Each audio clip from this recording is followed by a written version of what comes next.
The mocked explorer, Elena Vasquez, adjusted her worn field jacket.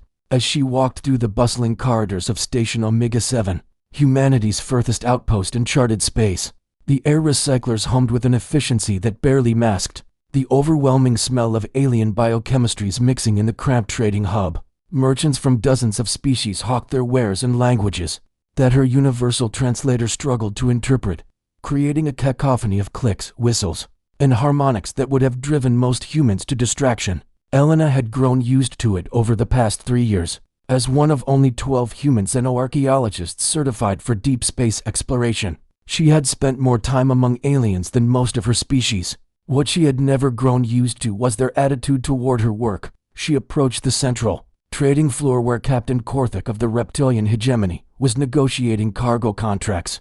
The massive lizard-like being stood nearly 8 feet tall, his scales shifting from deep green to gold as emotional indicators. His amber eyes, each the size of Elena's fist, tracked her approach with obvious disdain. "The human dirt scratcher returns," Korthik hissed in his species equivalent of laughter. His forked tongue tasted the air around Elena, a gesture she knew was meant to be insulting. "Tell me, small mammal, have you found any more ancient pottery to study with your primitive tools?" Several other aliens turned to watch the exchange. Elena recognized most of them from previous encounters. There was Zephyr 9, a representative of the Synthetic Intelligence Collective, whose chrome-plated body reflected the station's lights in patterns that hurt human eyes to follow. Near the information terminals, a cluster of Vrexian traders gestured with their 6 arms while discussing shipping routes, their chitinous shells clicking against each other in amusement. "Actually, Captain Korthik," Elena replied, keeping her voice level despite the familiar surge of frustration. "I'm looking for passage to the Verdant system, specifically Verdant 7. This caused an immediate stir among the assembled aliens. Zephyr 9's optical sensors focused on Elena with mechanical precision while emitting a sound like electronic laughter. "Verdant 7, the jungle death world that even our automated probes avoid? Why would any rational being wish to visit that biological nightmare?" Elena pulled out her data pad, its human-manufactured casing looking crude and bulky compared to the elegant neural interfaces the aliens used. "My research indicates significant archaeological potential. Energy signatures that don't match any known natural phenomena. Geometric mineral formations. Evidence of artificial construction buried beneath the jungle canopy." One of the Vrexian traders skittered closer on his 6 legs, his multiple arms, gesturing in complex patterns that Elena's translator converted to mocking laughter. "Artificial construction. The human sees patterns where none exist because her species' primitive brain cannot accept that. Some things are simply random." "Your research," Korthik continued, his scales shifting to a deeper gold indicating amusement, "consists of digging holes in dirt and studying broken rocks with tools that our species abandoned as obsolete centuries ago. You carry metal detectors when we have quantum resonance scanners. You analyze soil samples when we can read the atomic history of entire planets from orbit." Elena felt her cheeks flush with anger, but she had learned not to rise to their bait. Instead, she activated her data pad's display function, projecting a 3-dimensional map of Verdant 7's energy readings into the air above her device. The hologram was crude by alien standards, flickering and semi-transparent, but it showed her data clearly. "These energy patterns," she said, highlighting specific areas with her finger, "follow geometric progressions that don't occur in nature. The electromagnetic signatures suggest metallic structures, buried approximately 3 kilometers below the surface, arranged in patterns that indicate intelligent design." Zephyr 9's optical array rotated to study the display with mechanical whirs and clicks, sensor artifacts, the AI declared with electronic certainty. "Your equipment lacks the sophistication to filter natural electromagnetic interference. What you interpret as artificial patterns are simply the result of your primitive scanning technology creating false positives." "Furthermore," added another voice from the crowd, "Verdant 7 has been surveyed by the Galactic Confederation's finest scientific vessels. If there were artificial structures of any significance, they would have been detected centuries ago." Elena knew this argument well. She had heard it from her own colleagues at the Human Archaeological Institute, from funding committees, and from every alien she had ever tried to convince to support her research. The galaxy's advanced civilizations had been exploring space for millennia, while humans had only achieved faster-than-light travel 47 years ago. In the cosmic scale of civilization, humanity was considered barely beyond the stage of primitive tool users. Perhaps, Elena said carefully. Different approaches to archaeology might reveal different things. Human methods may be primitive by your standards, but they have proven effective on dozens of worlds. This statement triggered a wave of what Elena had learned to recognize as alien amusement. Korthak's scales rippled with golden patterns, while his tongue flicked out repeatedly. The Vrexian's shells clicked in rapid percussion, and Zephyr 9's optical sensors dimmed and brightened in rhythmic flashes. Effective? Korthak leaned down until his massive head was level with Elena's, his breath carrying the scent of sulfur and ozone. Human, your species has made exactly 3 archaeological discoveries of any galactic significance. 3. In 47 years of space exploration.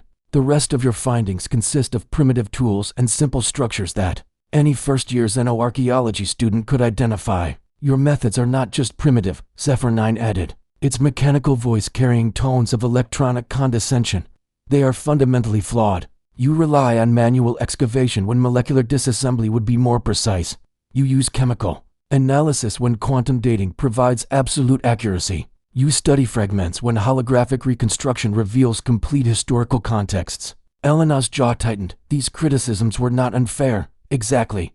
Human technology was indeed centuries behind the galactic standard. Earth scientists were still struggling to understand the principles behind technologies that other species considered basic utilities.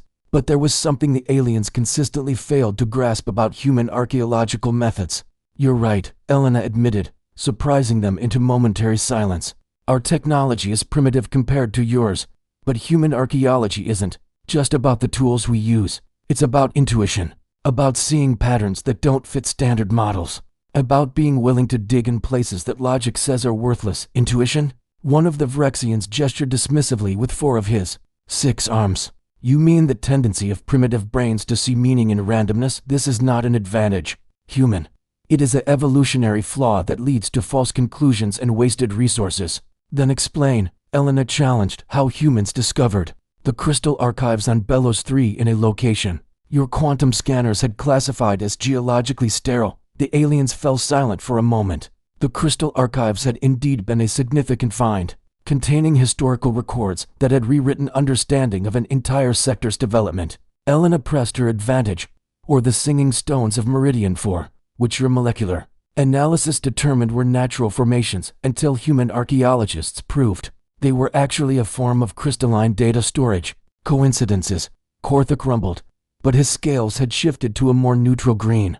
Random success does not validate primitive methodology. Elena pulled up another display on her datapad, showing the orbital survey of Verdun 7 conducted by Confederation ships 300 years earlier. Your people classified this world as biologically rich, but archaeologically sterile. No artificial structures detected, no signs of intelligent habitation, no reason for further investigation.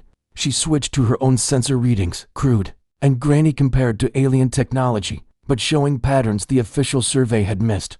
But human sensors, despite their limitations, are detecting something your advanced equipment overlooked, something that matches the energy signatures we found at both the crystal archives and the Singing Stone sites. Zephyr 9's optical sensors focused on the display with increased intensity. After several seconds of processing, the AI spoke. Your readings are inconclusive at best. The energy patterns you highlight could be explained by numerous natural phenomena, metallic ore deposits, underground water systems, volcanic activity beneath the surface. Could be, Elena agreed, but they could also be exactly what I think they are. Evidence of a civilization that your people missed because you were looking for the wrong things in the wrong ways. The assembled aliens exchanged glances, gestures, and electronic signals that Elena couldn't fully interpret. She could sense their skepticism, but also something else, a flicker of uncertainty, perhaps even curiosity. Captain Korthak was the first to speak. Human, even if your ridiculous theories were correct, Verdun 7 is not a world for archaeological expeditions. The jungle contains predators that can dissolve metal with their digestive acids. The plant life produces toxins that can kill most known species within minutes. The atmosphere is so thick with spores and microorganisms that even advanced filtration systems struggle to keep pace. The mortality rate for surface expeditions to Verdun 7, added Zephyr 9, is approximately 73% among species with advanced technology and environmental protection. For humans, with your primitive equipment and biological vulnerabilities, rate would approach 95%. Elena had researched Verdun 7's dangers extensively. The world was classified as Class X hazardous, unsuitable for colonization or extended research missions. Most species avoided it entirely, considering the risks far too great for any potential scientific value. I'm aware of the dangers, Elena said simply. I'm still requesting passage. Requesting. Korthak's scales shifted to a pattern Elena had learned indicated confusion mixed with amusement. Human. No reputable transport captain would accept a contract to Verdun 7. The insurance costs alone would bankrupt most shipping companies.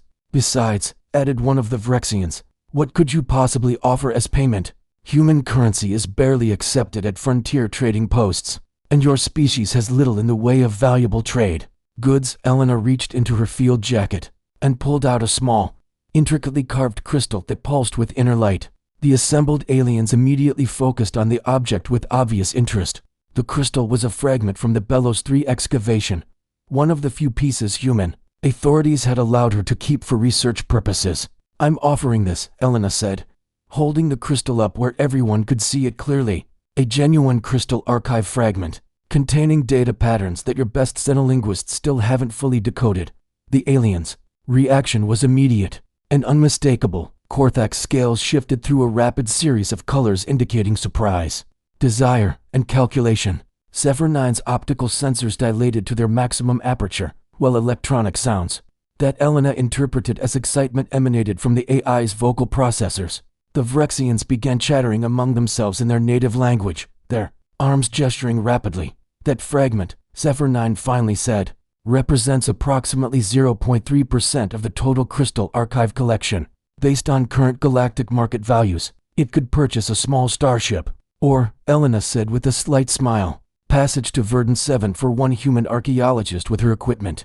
Captain Korthak studied the crystal with obvious hunger. Elena knew that reptilian species had an almost instinctive attraction to certain crystalline formations, and crystal archive fragments were particularly prized among hegemony collectors. The journey to Verdun 7 is 14 days through hyperspace, Korthak said slowly, his scales now showing patterns of serious consideration. The world itself is in an uncharted system, with no emergency services, no communication relays, no possibility of rescue if something goes wrong. I understand. You would be completely on your own from the moment we drop you on the surface, until the scheduled pickup in 30 days.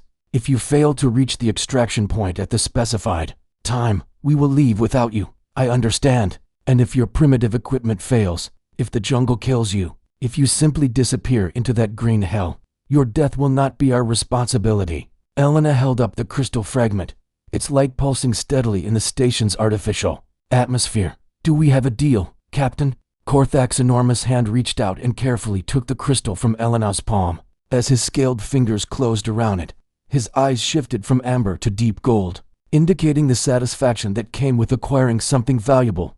We have a deal, human, he rumbled. But when your bones are bleaching in that jungle, remember that every rational being in this station tried to warn you. As Elena walked away to prepare for her journey, she could hear the aliens resuming their conversations about the foolish human who was about to throw her life away chasing imaginary ruins.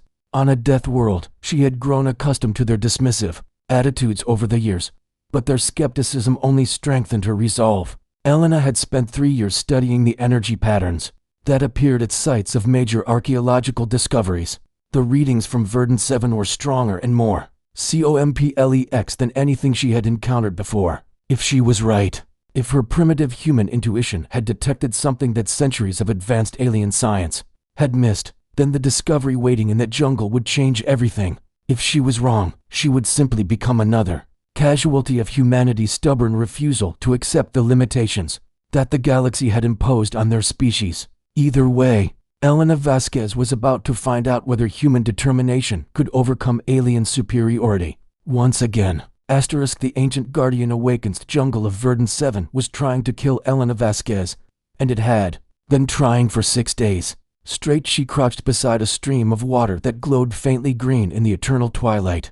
Beneath the canopy, checking her environmental suit's integrity readings for the dozenth time that hour, the suit's filters were working at maximum capacity, struggling to process the toxic atmosphere that surrounded her. Even through the advanced materials of her helmet, She could hear the constant sounds of a jungle that never slept, the clicking of arthropods the size of dogs, the low rumbling calls of predators she hoped never to encounter, and the endless dripping of moisture from leaves the size of dinner tables. Elena's primitive human equipment, so mocked by the aliens at Station Omega-7, had kept her alive where their advanced technology would have failed. Her environmental suit was built for reliability over sophistication, with redundant systems and manual overrides that didn't depend on complex electronics. Her metal detector, crude by galactic standards, had guided her through 6 days of jungle hell by following the increasingly strong energy signatures that her sensors detected beneath the surface. The readings were getting stronger, much stronger. Elena checked her coordinates against the hand-drawn map she had been creating during her journey. By her calculations, she was within 2 kilometers of the source of the energy signatures that had brought her to this world. The patterns were unlike anything in her experience, geometric and purposeful in ways that spoke of intelligence rather than natural formation. She shouldered her pack and continued deeper into the jungle, following the stream toward what her equipment suggested was the heart of whatever lay buried beneath Verdun 7's surface. The water was moving faster here, and Elena noticed that the rocks in the stream were arranged in patterns that seemed too regular to be coincidental. As she pushed through a curtain of hanging vines, Elena stopped short. The jungle opened into a circular clearing that was clearly artificial. The trees grew in perfect geometric patterns around the edge of the space, and the ground was covered with what looked like natural grass but felt strange beneath her boots. Her metal detector was screaming with readings so intense she had to turn down its sensitivity. In the center of the clearing stood a structure that made Elena's breath catch in her throat. It wasn't a building in any conventional sense. The structure was organic-looking, grown rather than built, with flowing curves that seemed to pulse with faint inner light. It rose from the jungle floor like a massive tree, but its surface was clearly metallic, covered in patterns that resembled both circuitry and biological neural networks. The structure was easily 200 meters tall and perhaps 50 meters wide at its base, tapering gracefully toward a crown that disappeared into the canopy above. Elena approached the structure carefully, her heart pounding with excitement and terror. This was it. This was what she had come to find, whatever this thing was. It was definitely artificial, definitely ancient, and definitely something that the galaxy's advanced civilizations had completely missed. As she drew closer, Elena could see that the surface of the structure was covered in symbols that seemed to shift and change as she watched them. Her archaeological training kicked in, and she began taking photographs with her primitive digital camera, documenting everything she could see before attempting any direct interaction. The symbols were unlike anything in her xenolinguistic database. They weren't carved into the surface, but seemed to be part of the material itself, appearing and disappearing in patterns that suggested some kind of internal activity. As Elena circled the base of the structure, she found what appeared to be an entrance, a section of the wall that was slightly recessed and marked with symbols that pulsed more brightly than the others. Elena reached out with one gloved hand and touched the surface.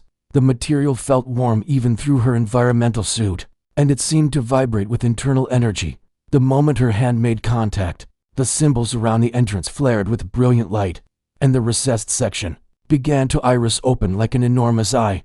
Cool air rushed out from the opening, carrying scents that Elena's filters identified as ozone and something metallic but pleasant. Emergency lights flickered on within the structure, revealing a corridor that stretched away into darkness. Elena stood at the threshold, knowing that crossing it would change everything. She stepped inside. The moment Elena's boots touched the floor inside the structure, everything changed. The walls around her blazed with light as thousands of symbols activated simultaneously. The air itself seemed to hum with energy, and Elena felt a sensation like gentle electricity running through her body. "Welcome, inheritor." The voice spoke directly into Elena's mind, bypassing her ears entirely. It was warm and somehow familiar, speaking in perfect English with an accent she couldn't identify. "I am the guardian of the deep archive," the voice continued. "I have been waiting for one of your kind for longer than your species has existed." Elena's scientific training warred with her terror. This was clearly some form of artificial intelligence, but unlike anything humanity had encountered. The voice felt alive in ways that even the most advanced AI systems didn't. "Who are you?" Elena managed to speak aloud, her voice echoing strangely in the luminous corridor. "What is this place?" "I am what you would call a custodial intelligence," the guardian replied, This facility is a repository of knowledge and technology, left behind by those who came before. And you, Elena Vasquez, are exactly what your genetic markers indicate, an inheritor of the ancient compact. Elena felt her knees go weak. Genetic markers, ancient compact. I don't understand. The corridor round her shifted and changed, walls becoming transparent to reveal vast chambers filled with technology that looked like nothing Elena had ever imagined. Floating crystals pulsed with information. Streams of light carried data between processing nodes that resembled growing plants. And in the distance, she could see what looked like star charts showing the entire galaxy. Your species was not meant to develop naturally, the Guardian explained as Elena walked deeper into the facility. 50,000 years ago, those you might call the architects faced a choice. Their civilization was ending, destroyed by their own transcendence to higher dimensions of existence. They could simply vanish, leaving the galaxy to develop as it would, or they could ensure that their knowledge and responsibilities would be inherited by worthy successors. Elena passed through chambers filled with wonders beyond human imagination. She saw energy beings contained in crystalline matrices, weapons that could reshape matter at the molecular level, and computers that seemed to think with the complexity of living minds. The architects chose to plant seeds, the Guardian continued. They selected several species throughout the galaxy and subtly guided their evolution, not to create slaves or servants, but to develop inheritors who could carry forward the responsibilities of galactic custodianship. Humanity was one of 3 species chosen for this purpose. 3 species? Elena asked, her scientific mind racing to process the implications. What happened to the other 2? The Zephali transcended their physical forms approximately 30,000 years ago, joining the architects in higher dimensions. The Kef chose to reject their inheritance 15,000 years ago, preferring to remain in stasis rather than accept the responsibility of protecting the galaxy. Elena entered a chamber that took her breath away. It was enormous, easily the size of several city blocks, and it was filled with what could only be described as a starship. But calling it a ship was like calling a cathedral a house. The vessel was beautiful beyond human comprehension, its surface flowing with patterns of light that seemed to show the birth and death of stars, that leaves humanity as the sole remaining inheritor species, the Guardian said. And you, Elena Vasquez, are the first of your kind to find us and claim your inheritance. Elena walked toward the impossible ship, her mind struggling to accept what she was seeing. Inheritance? You're talking about this ship, this technology. I am talking about responsibility. The Guardian corrected gently. The technology is merely a tool. What matters is what you will do with it. Elena reached out and touched the ship's surface. The moment her hand made contact, information flooded her mind. She saw the history of the galaxy, the rise and fall of civilizations, the constant cycle of creation and destruction that had played out across the stars. For millions of years, she saw the threats that still lurked in the dark spaces between galaxies, ancient enemies of life itself that periodically returned to consume everything they could find. The architects created us to be guardians, Elena whispered, understanding flooding through her, to protect the galaxy from threats that the current civilizations don't even know exist. Precisely, the Guardian confirmed, and that protection is needed now more than ever. The Devourers are returning. Our instruments have detected their scout fleets at the galaxy's edge. They will arrive within a century, and when they do, every advanced civilization in the galaxy will face extinction, unless someone is prepared to stop them. Elena looked at the ship again, seeing it now not as a wonder to be studied but as a weapon to be wielded. The technology around her wasn't just advanced. It was purpose-built for a war that most of the galaxy's inhabitants didn't even know was coming. Why me? Elena asked. Why was I the one to find this place? Because, the Guardian said with something that sounded like amusement, you possess the most important qualification for an inheritor. You refused to accept that advanced technology was superior to human determination. You came to this world because you saw patterns that others missed, followed intuition that others dismissed, and persisted when logic said you should surrender. Elena thought about the aliens at Station Omega-7, their dismissive attitudes toward human archaeology, their certainty that their advanced methods were superior to primitive human intuition. The architects understood something that the current galactic civilizations have forgotten. The Guardian continued, technology without wisdom is worthless. Intelligence without intuition is blind. The galaxy's most advanced species have grown complacent, relying on their instruments rather than their judgment. following established patterns rather than exploring new possibilities. Elena laughed, surprising herself. So they chose humans because we're too stubborn to know when we're beaten. They chose humans because you represent the perfect balance of intelligence and determination, technology and intuition, individual initiative and species loyalty.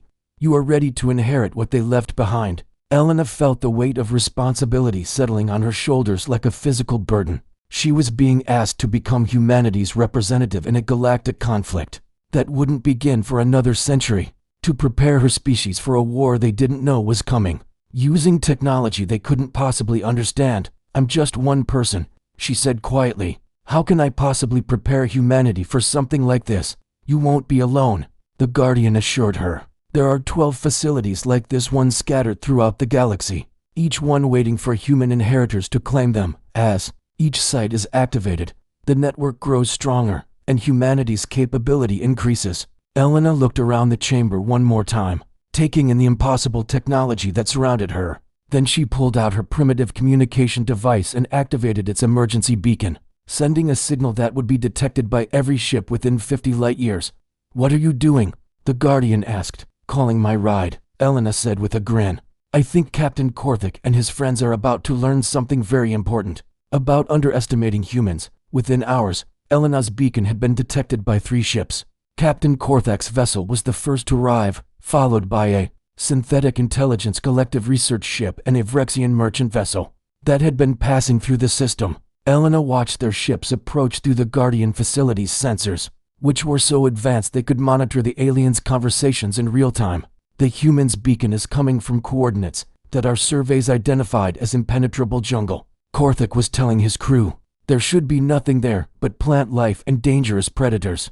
Perhaps she is injured and requires assistance, suggested Zephyr 9's ship. Or perhaps she has made another of her imaginary archaeological discoveries. Elena smiled as she activated the Guardian facility's external communication array. The system was so advanced that it effortlessly pierced the interference that had been blocking her primitive equipment for days. Captain Korthik, Elena's voice rang out across all 3 ships simultaneously. Thank you for responding to my beacon. I'm transmitting coordinates for a landing site near my location. I believe you'll find what I've discovered here very interesting, human. Korthik's voice crackled with static and confusion. How are you able to transmit with such clarity? Your equipment should be completely blocked by atmospheric interference. Oh, Elena said casually. I've made some upgrades to my equipment, nothing too sophisticated, just some technology I found lying around in the jungle. Elena guided the 3 ships to a landing site near the Guardian facility, where she met them wearing her primitive environmental suit and carrying her crude human equipment. But this time, she was also wearing a device that looked like simple, metallic bracelet, but was actually a control interface for technology beyond the alien's comprehension. Dr. Vasquez, Zephyr 9 approached her with mechanical curiosity. Our sensors are detecting energy readings from this location that match no known technology. What exactly have you discovered? Elena smiled and gestured toward the Guardian facility, which she had programmed to reveal itself slowly. The structure rose from the jungle floor like a growing tree, its surface blazing with patterns of light that made the assembled aliens step backward in amazement. Gentlemen, Elena said, enjoying the stunned silence that greeted her revelation, I'd like you to meet the Guardian of the Deep Archive. It's been waiting here for humanity to claim our inheritance for the past 50,000 years. The aliens stared at the impossible structure in shock. Captain Korthik's scales had shifted to colors Elena had never seen before, patterns that she realized indicated profound awe mixed with terror. Zephyr 9's optical sensors were operating at maximum intensity, and the AI was emitting electronic sounds that Elena's translator couldn't interpret. This is impossible, one of the Vrexians finally managed to say. There are no records of any civilization capable of creating technology like this. That's because, Elena said, walking toward the facility's entrance, your people never learned to look in the right places. You relied on your advanced sensors and sophisticated analysis, but you missed the most important discovery in galactic history, because you couldn't see the patterns that were right in front of you. Elena placed her hand on the facility's entrance, which immediately opened to reveal the wonders within. The aliens followed her inside, their voices creating a chorus of amazement and fear as they saw technology that dwarfed their most advanced achievements. The funny thing is, Elena said as she led them through corridors filled with impossible machines, This isn't even a warship. This is just an archive, a library where the real technology is stored. The actual weapons and defensive systems are hidden in 11 other locations that humanity is about to inherit. Elena stopped in the center of the great chamber where the Guardian ship waited. She turned to face the aliens who had spent years mocking human primitive and limitations. You see, it turns out that the galaxy's most advanced ancient civilization didn't judge species by their technology, Elena said.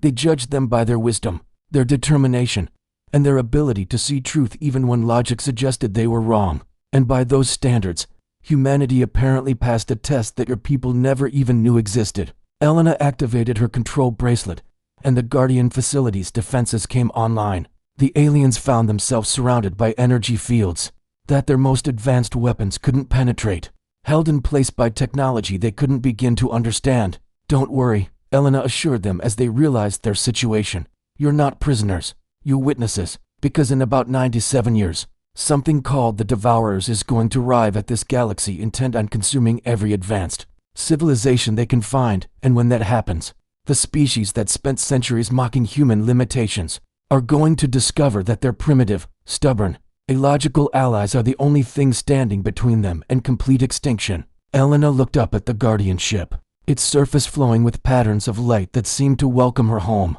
Welcome to the new galactic order, she said softly, where human determination beats alien superiority, and sometimes the species everyone underestimates turns out to be exactly what the galaxy needs. The age of human custodianship had begun.